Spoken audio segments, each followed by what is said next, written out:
Hello guys, welcome back to my channel. Ngasi aina haizagaduribasi mangda ching ubagini. Mangda ching ubasi ayambana challenge personal growth oigali. Mangda ching kaba uragana isagi goal yawbada challenge khara lakpa yai haisingna chatpa phai. Aduga chingthak yawba ngamlagana achievement success oigani.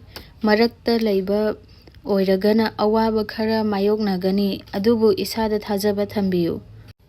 Aduga ungi ching oiragana santi phangba isana hotnakhiba adugi mahai charani haibagi message ni.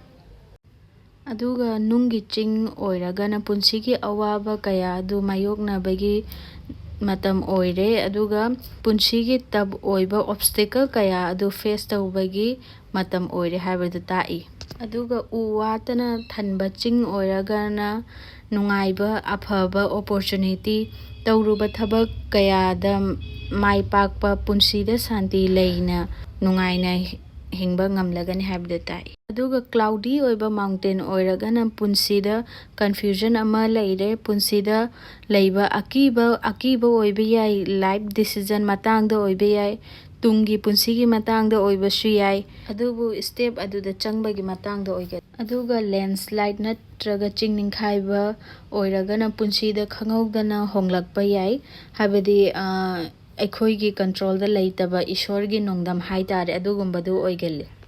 Thank you guys for watching my video. Please subscribe my channel and do likes and comments.